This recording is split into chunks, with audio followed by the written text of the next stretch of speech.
Alfredo Bryce Echenique es un verdadero personaje de la escena literaria latinoamericana con serios anclajes en la península ibérica.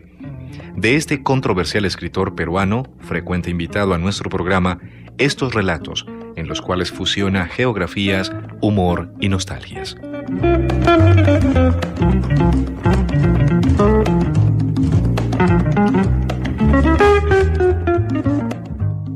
Aviones de ida y vuelta.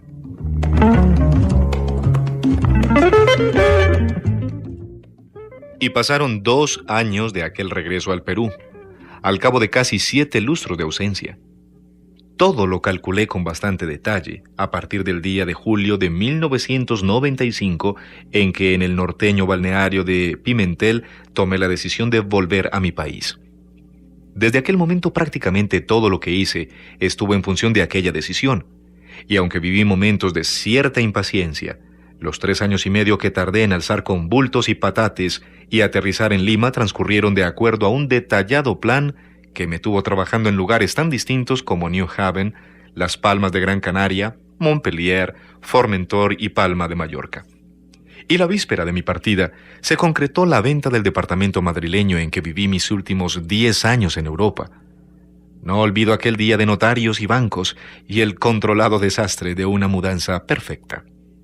Pero definitivamente, uno no puede calcular nada cuando de emociones y sensaciones se trata. Y ahora recuerdo la cantidad de respuestas con que me enfrenté a la curiosidad de amigos y periodistas hasta el día mismo de mi partida. Y aquellos que aseguraban que a Europa volvería antes de lo que canta un gallo, solía neutralizarlos con estas palabras. O sea que, en el fondo, tú lo que deseas es que me vaya pésimo en el Perú. Y a aquellos que querían darle un contenido dramático y hasta heroico a mi decisión, los tranquilizaba recordándoles que todos los días sale un vuelo de Lima y aterriza en Madrid. Pero he tomado este vuelo Lima-Madrid-Lima varias veces ya, y la verdad, creo que siempre será una fuente de inagotables sorpresas, de tremendas emociones y sensaciones. Para empezar, el tiempo se vuelve totalmente subjetivo y elástico. Pasado, presente y futuro se mezclan una y otra vez, incontrolable y agotadoramente, agradable y detestablemente. Uno es atravesado por ruidos que ve, por olores que escucha, por visiones que paladea. Recordaré toda la vida mi primer retorno a Madrid, que en muchas formas lo era también a todas las ciudades y países y casas o departamentos en que viví. Durante un tiempo inmenso, estuve en 1000 lugares y escuché tantas voces, y mis ojos se perdieron en un desfiladero de miradas, y por ahí también apareció en el puerto de Dunkerque un tipo llamado igual que yo, aunque más parecido a otro tipo igual, con tremendo abrigo y una pipa, y la boina que traje de Lima a París, o que llevé de Lima a París en 1964. Ese mismo tipo, que ya van siendo como 3, o 4, o 1000, recogió una maleta, abandonó un aeropuerto, tomó un taxi, dio una dirección y llegó a un edificio en el que había un portero. Con un gran cansancio, ese mismo tipo repartido, o más bien desparramado, intentó una suerte de reunificación de sí mismo, pero su rotundo fracaso fue más que palpable en el momento en que la puerta de un ascensor se abrió y un portero detrás de él le dijo: «Bienvenido, don Alfredo», y le dio una mano sonriente. «Bienvenido, sí, pero usted se fue en febrero y estamos en mayo, y ahora arriba vive la señora Katy». Casi le pregunto a Pedro qué quiere decir ahora para usted, Pedro, porque lo que es para mí, ahora y un chicle son igualmente elásticos, pero habría tenido que apelar a Proust y a Bergson y a Esteban, que fue mi portero antes que Pedro, y a Rosy, que fue mi asistenta y es hija de Esteban, pero resulta que Esteban se jubiló y Rosy se casó con Pedro, que heredó la portería poco tiempo antes de regresar yo al Perú y ahora a Madrid. En fin, el maldito ahora, el inexplicable. Saludé muy cortésmente a Pedro, llamándome nuevamente yo, pero una sola vez, y sin boina, y sin pipa, y sin Dunkerque, y sin 1964, y 1.000.000 de horas más. Recordé el nombre y la dirección del hotel en que tenía una reserva y salí en busca de un taxi, maleta y cara de imbécil en mano.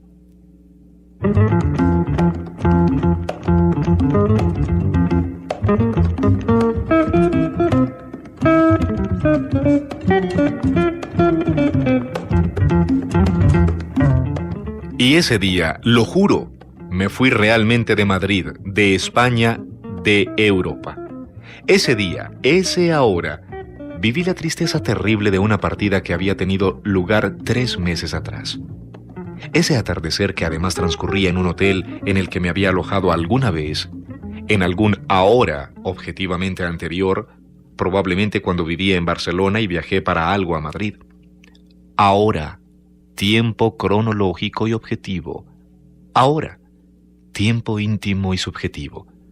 Suele pescarlo a uno totalmente desprevenido, pero es indiscutible. Con nombres, apellidos y DNI, decidí llamar a algunos amigos y citarlos en el mismo restaurante que había frecuentado tanto mientras vivía en la dirección en que ahora vivía la señora Katy y ahora Pedro era el portero y Esteban ahora solo había sido el portero hasta que se jubiló, etc.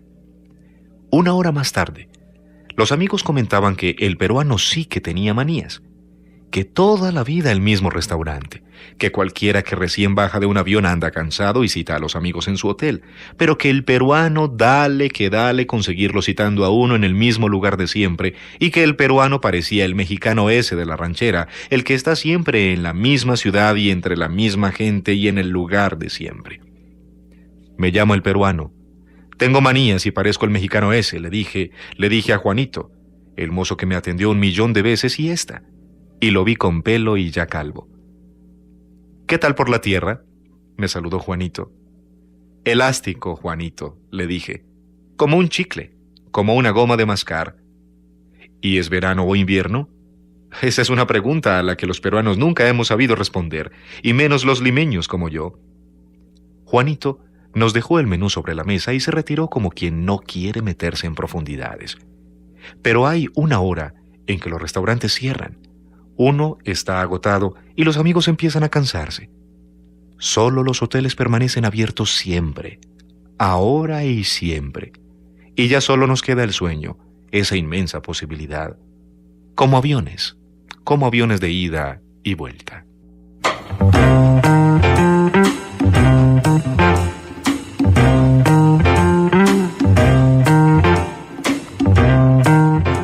Los viejos limeños.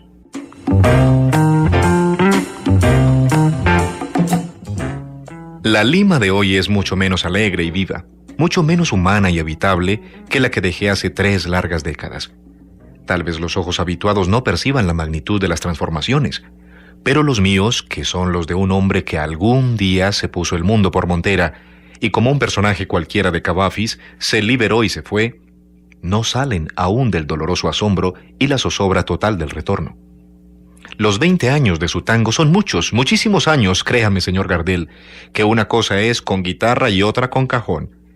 Y si yo encima les añado 3 lustros más en los que Lima ha perdido casi todo su lustre, usted seguro que abre sus ojos de recién resucitado en Medellín e inmediatamente clama por un avión para estrellarse de nuevo con su repertorio y todo, más las rubias de Nueva York, Piggy, Betty, Nelly y Julie.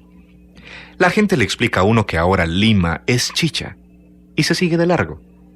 Chicha es el señor presidente, el tráfico, la música, el gusto, el clima, la televisión peruana, el patrioterismo, el equipo peruano de fútbol. Jugaron como peruanos y perdieron, me explicó un experto después de una de las tantas derrotas consecutivas de una selección en la que, increíble, juegan futbolistas que uno vio hace años en España, en equipos de segunda, de tercera, mientras un embajador sugería que se prohibieran las retransmisiones de partidos de fútbol extranjero para evitar comparaciones de goleada con eso que aquí aún llamamos fútbol, o que se le cambiara de nombre al fútbol jugado por peruanos en el Perú. Y mientras un exdirigente deportivo me decía que él había abdicado del fútbol nacional. Chicha es el medio ambiente, chicha es el alma, chicha es la idiosincrasia, chicha es la corrupción y chicha es la degradación moral y por supuesto que son chicha los sociólogos que inventaron la palabra chicha. Se trata pues de un circuito vicioso chicha, y por ahí patea latas el hombre que regresó. No tiene los reflejos chicha, los mecanismos de defensa chicha, tampoco los mecanismos de ataque y ofensa y agresión chicha. Mucho menos tiene los recursos deshumanizados de ver sin ver y de sufrir vacío de dolor o de volverse loco sin el sufrimiento de la demencia. Ni mucho menos. Tiene la capacidad chicha de no ser asesinado por los decibeles salvajes del volumen chicha y los ruidos molestos que en Lima son todos y chicha. Para ello habría que saber montar a pelo el potro salvaje de la vulgaridad y la violencia, de la fealdad instalada en el barrio más feo y el más caro. Ya no existe el barrio más bonito. Del hambre y la miseria, del desempleo y el desamparo, del infame pacto de hablar eternamente a media voz, algo que puede llegar a ser preferible en vista de lo mal que habla la gente, sobre todo en la televisión chicha, que es casi toda. De los semáforos en que se exhiben todas las cortes de los milagros que el mundo han sido y nos espera agazapado apenas el 5º asalto personalizado en lo que va del año. Hay asaltos y raptos al paso, al gusto, portátiles, con o sin dolor, tristes, teóricos y prácticos, anchos y ajenos. Todos son chicha. Chicha es la voz. La cátedra de ética y la cátedra de estética decidieron fusionarse por lo bajo hasta desaparecer por falta de presupuestos y de supuestos, por falta de todo. Tal vez entonces nació lo chicha. Pero bueno, mejor no me meto porque no soy experto. Soy tan solo una voz que clama en un desierto chicha.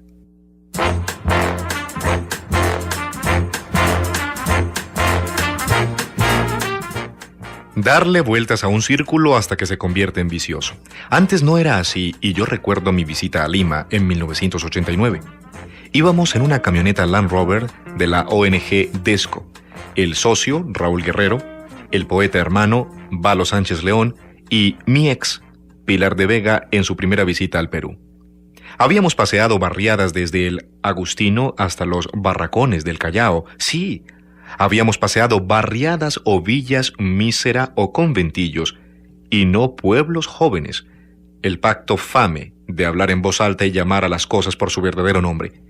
Y ahora íbamos por los tugurizantes barrios altos, cuando nos detuvimos a mostrarle a la viajera española cómo en el Perú de fines de la hecatombe, Alan García, la gente trocaba una casa contra 2 Volkswagen usados e incluso abusados, anunciando una realidad en la que todo limeño también es taxista, o mejor dicho, todo taxista también conoció un tiempo mejor y una Lima que se fue.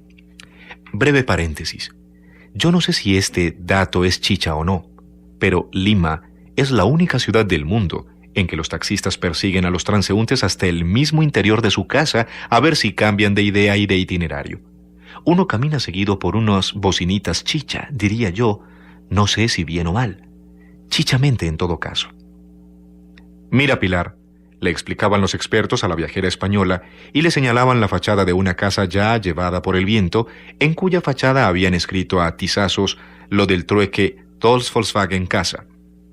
La viajera miró, como quien se desangra, y yo, que llevaba ya mucho rato debatiéndome entre la basura y la angustia, decidí cambiar de itinerario y enrumbar por el primer atajo que nos acercara a algún lugar limpio y bien iluminado donde luchar contra la sed y el nihilismo. Pero resultó que andábamos algo perdidos y tuvimos que consultar. 2 seres gordos en camisetas sin mangas color blanco cemento se asomaban pésimamente mal jubilados por la ventana que quedaba entre "se cambia esta casa" por 2 Volkswagen. Usaban unos anteojos de marcos muy gruesos y lentes como vitrales de catedral en invierno. Pero vieron u oyeron que andábamos medio perdidos y cerraron la ventana antes de salir y acercarse a nuestro Land Rover para ofrecernos sus buenos oficios. Uno de ellos, lo recuerdo, estornudó y usaba un pañuelo a tono con su camiseta, en lo que a falta de lavandería se refiere. Luego se cedieron la palabra ordenadamente, en su afán de explicarnos cómo se llegaba desde su callejuela color pañuelo inmemorial hasta el lugar de 5 estrellas en que soñábamos con encontrar alivio a tanto trajín de la mirada. Parafraseando al poeta, habíamos partido casi de madrugada y no habíamos encontrado lugar donde posar los ojos que no fuera recuerdo de la muerte de una ciudad en este ocaso. Pero en medio de tanto polvo húmedo, tanto gris, tanto deterioro, esos gordos miopes y mal jubilados nos hablaron en una maravillosa lengua castellana y con una desaparecida cortesía limeña y universal. Fue un lujo, fue un milagro, fue un espejismo. y fue un instante de muy frágil y perecedera maravilla, como si por la esquina estuviese doblando ya el huracán de miseria que habría de hacer que esos dos caballeros de otrora, cubierto y mantel, de lejanos cuello y corbata, modales Carreño, pero para modales, los de mi tiempo, al fin y al cabo, y educación y decencia todas, desaparecieran para siempre de la superficie de la tierra, como los linajes condenados a 100 años de soledad. «Ya eso no hay», le dijo con tono triste, solitario y final, Valo, el poeta, a Pilar, la viajera española.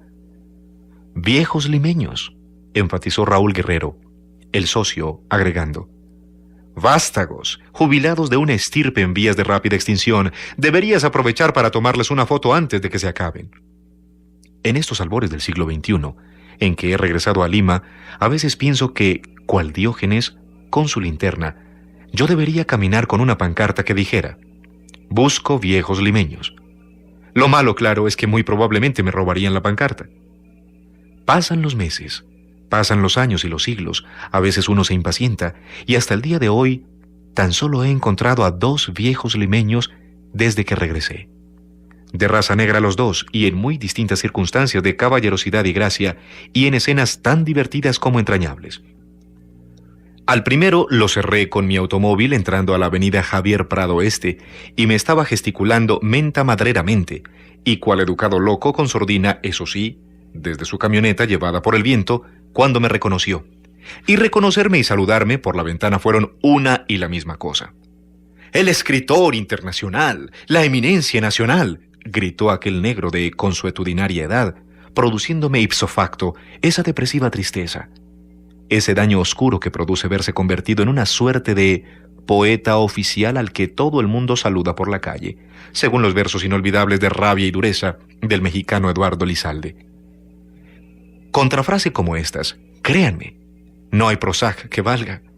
Y sin embargo, no fue así, esta vez porque aquel hombre no era un indiscreto, un metiche chicha, tampoco un curioso cualquiera. Era un señor, un viejo limeño. Y un segundo después ya lo tenía ante la ventana de mi auto, disculpándose a mares con los más sabrosos y cultos peruanismos, con toda la buena educación y la gracia del mundo. Aquel caballero era una dama, y terminamos abrazados y cediéndonos el paso, también a mares, mientras atrás el mundo chicha se disponía a exterminarnos con la violencia de sus bocinazos e insultos. Y fue una corta vida feliz, y la inexistente, la que viví al ver que aquel viejo caballero terminaba arrancando su desvencijada camioneta y aceptaba que el escritor le cediera a él el paso, en vista de que era el escritor el que lo había cerrado. Fue un milagro. Al segundo limeño viejo me lo encontré cuando ya yo era prácticamente propiedad de su gigantesca mano derecha. Por lo moreno, gordo, grande, rizado y canoso, creí que era el Sambo Cabero, el genial cantante criollo. Pero recuerdo que me dijo su nombre y se apellidaba Espinosa. El nombre de pila se me ha borrado, o es que nunca lo llegué a oír, pues ya dije que ese caballero inmenso se había hecho prácticamente de mi persona, como un futbolista, no peruano claro está, se hace de un balón y lo desaparece entre la defensa del adversario. El hombre andaba paseando con su nieta por la avenida La Paz, en Miraflores, y quería que la niñita también estrechara la mano del escritor mientras a éste le iba aconsejando. «Váyase del Perú, señor Bryce. Créame lo que le digo. Váyase. Usted ya cumplió con la patria». Yo intentaba reclamarle mi mano. Misión imposible. Y sobre todo no converse con nadie. Con nadie, señor Bryce. Váyase. Yo sé lo que le digo. No converse con nadie porque lo van a querer corromper. Con nadie, señor Bryce. Hágame caso, por favor, señor. Yo sé lo que le digo. Mire, mi nombre es Espinosa. Búsqueme. Llámeme cuando decida hacerme caso, y créame, es por su bien. Mi mano, señor Espinosa, se lo suplico. Yo soy quien suplica, señor Bryce, y por su bien, créame, yo soy un hombre de bien que pasea con su nietecita. ¿O no, mi hijita? Ya lo sabe usted, váyase, señor Bryce, y si quiere yo lo llevo al aeropuerto. Besé a la niña con cariño mientras lograba extraer mi mano de aquella mano inmensa, inmensamente afectuosa y preocupada. A veces pienso que los viejitos limeños tenemos un sexto sentido que nos permite reconocernos con tan solo 2 o 3 palabras. y a veces siento que mi mano aún sigue entre la inmensa mano de un hombre que quiso decirme algo con todo el cariño del mundo. Y siempre que voy al aeropuerto, miro a mi lado para ver si, por milagro, la persona que me está llevando es el señor Espinosa. El señor Espinosa, viejo limeño, linaje condenado.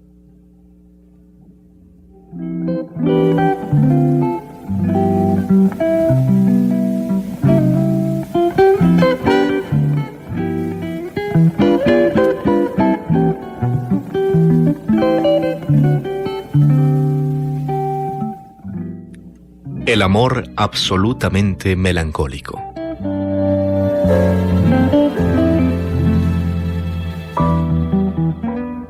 Hay amores livianos tan efímeros como cálido soplo de viento. También pueden ser apasionados, sexuales, otros dulces, suavísimos, o violentos, odiosos. Raros son los espirituales e intelectuales, poco corrientes los afectados e histéricos. Del fracaso que conllevan estas formas de amar, nace el melancólico deseo de un amor único que absorba la vida entera. ¿Cómo es este amor que podemos definir absolutamente melancólico porque es inalcanzable? Ante todo debemos saber qué es el absoluto. Hegel afirma que el absoluto es el espíritu y esta es su más alta definición. Entonces, el amor absoluto es un amor de espíritu a espíritu, la conjugación sorprendente de un diálogo, el resultado dichoso de una afinidad descubierta. Hegel lo explica con toda claridad. El amor absoluto es el yo que se refleja en otro ser diferente, de lo que se deduce que mi yo no es el que soy, es una persona que está ahí, a quien miro y regocija mis ojos. Desde este momento descubro que mi realidad íntima se refleja en ese ser ajeno, extraño, que profundamente me afecta y deja perplejo. Sin embargo, en esta unidad se conserva la oposición tú y yo. Martin Buber, por el contrario, piensa que solo el otro puede realizar al uno solitario, mediante la comunicación de los espíritus, materialidad sonora de la palabra, para vivir un amor absoluto. El problema consiste en cómo salvar las diferencias que caracterizan a los seres que han llegado a esta unión amorosa, porque existe siempre un peligro. Que el odio brote del amor mismo y solidifique la relación en trágica. Por ello, el amor absoluto debe ser absolutamente absoluto, es decir, llegar a la total identidad con otro ser, en la que desaparecen tanto armonías como discrepancias. Cabe también la posibilidad de que vea al otro como espejo de sí mismo, y su realidad se diluya sacrificada a mi realización personal. Igualmente, el otro puede desear que cumpla sus fines de desarrollo individual y se vayan diluyendo nuestras subjetividades en una tortuosa y egocéntrica lucha de dominio recíproco. Luego, el amor absoluto no es una realidad armoniosa del espíritu, como afirma Hegel, ni basta amar espiritualmente para encontrar la dicha. Amor absoluto puede ser el que se siente por el otro al descubrir la semejanza. En este caso, ama no para sí mismo, sino para compenetrarse y unirse, conservando la propia identidad y para poder descubrir al amado único, que solo se logra por la mutua objetividad. Los que aman absolutamente no buscan la absorción del otro, y sí, por el contrario, descubrir la realidad singular de cada cual, como los personajes de Chekhov, para quienes el amor es un hallazgo sorprendente que solo más tarde pueden explicarse. Ahora bien, me parece que el amor absoluto es algo fantasmal, porque si dos seres llegan a un punto de tan extremada coincidencia, no pueden sentirse realidades independientes, son tan solo reflejos de una misma conciencia, enlazados en esa identidad sombría. La esencia del amor es borrar las diferencias hasta que los amantes olvidan su realidad personal. Tanto se aman que se desconocen totalmente, y parece como si no quisieran saber nada el uno del otro. Gozan y se deleitan contemplando, embebidos por su deliquio amoroso, ajenos a sus mundos originales. Aman, sin explicarse el porqué ni el para qué del amor, sencillamente está ahí, como identidad que impele el uno hacia el otro.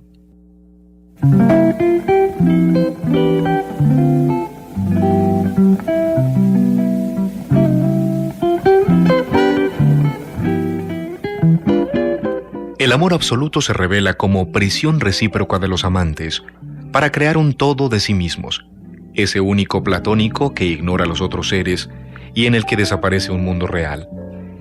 Esta realización del yo en el tú, que soñaba Emmanuel Mounier para escapar al egocentrismo burgués, demuestra un amor que clausura a los amantes, separándolos de la comunidad humana. Otra forma de amor absoluto la expresa el personaje de L'Amour Fou, de André Breton, para quien la locura amorosa es realizar un sueño que de repente se encarna en un ser que se ve en una esquina o al cruzarse las miradas. La melancolía secreta de muchos hombres y mujeres es poder vivir este amor loco. La liberación del deseo sexual en estos días proporciona la libertad necesaria para encontrar realmente el ideal escondido en el subconsciente y que de súbito se refleja en un rostro. Toda la poesía de Paul Eluard celebra ese único ser que acaba de confundirse con una criatura que el pensamiento y las palabras no alcanzan jamás. La melancolía que crea el deseo de una criatura imaginada en la adolescencia o aparecida en una noche de insomnio influye de tal forma en la conducta de un individuo que puede situarlo en circunstancias favorables a su consecución. André Breton señala: el azar es la coincidencia de una casualidad externa y una finalidad interna. Y narra el encuentro inesperado en un café de Villeneuve-Savignon el 29 de mayo de 1934 con una muchacha escandalosamente bella. Al regresar a París exaltado por el objeto de su amor, una noche abre uno de sus libros y lee un poema titulado Girasol, que había escrito en 1923. Era la narración anticipada de su aventura. El presentimiento, según los surrealistas, es una conjetura que nace del libre juego imaginativo de la introspección. En la sombra de una realidad melancólica viven un amor absoluto los personajes de ese maravilloso cuento de Chekhov, La dama del perrito, asombrados de su encuentro al borde del mar en Yalta y no saben por qué se aman. Hay algo en ella que inspira lástima, dice él, y se despide con el propósito de no verla más. Pero vuelve a buscarla otra vez y se abrazan melancólica, cálidamente. Están unidos por su melancolía de amor y se enternecen al mirarse entre penumbras, pues saben que su amor absoluto no tiene perspectivas ni futuro. ¿Cómo librarse, en efecto, de tan insoportables tormentos? Y les parecía que, pasado algún tiempo, la solución podría encontrarse y empezaría entonces una relación maravillosa. Este amor absoluto, fantasmal e invisible como el espíritu, deja una triste e incurable melancolía. Recordemos otra historia de Chekhov, Ojos Negros, donde el sorprendente y maravilloso encuentro con la mujer única en el balneario y su posterior abrazo clandestino en el granero de una casa se disuelve en memoria melancólica. El amante confiesa que de ese amor conserva solamente instantes delicados y supremos ensartados en el hilo del recuerdo que se irán perdiendo con el paso del tiempo. Asimismo, los cuentos que titula Era ella y el beso significan que en la entrega absoluta nunca sabemos quién es realmente el ser que estrechamos en nuestros brazos o nos da un beso en la oscuridad del bosque. La conclusión de Hegel en la fenomenología del espíritu, esa gran historia novelada de la conciencia del hombre, reafirma: como el espíritu es infinito, la historia nunca tiene fin. Quizá el amor absoluto es una quimera, como Dios, una ilusión necesaria del conocimiento. Y puesto que el amor absoluto no puede realizarse, es tan solo el encuentro de dos seres que dura una corta eternidad, nos deja el sabor melancólico del infinito, o crea la ansiedad desesperada del bien único apenas vislumbrado en los tiernos abrazos, o del sol radiante del mediodía cuya búsqueda desesperada acabó de enloquecer a Van Gogh. El absoluto es la absoluta identidad consigo mismo, afirmó Hegel. Y esta soledad radical del amor absoluto crea una melancolía analítica y enturbiadora.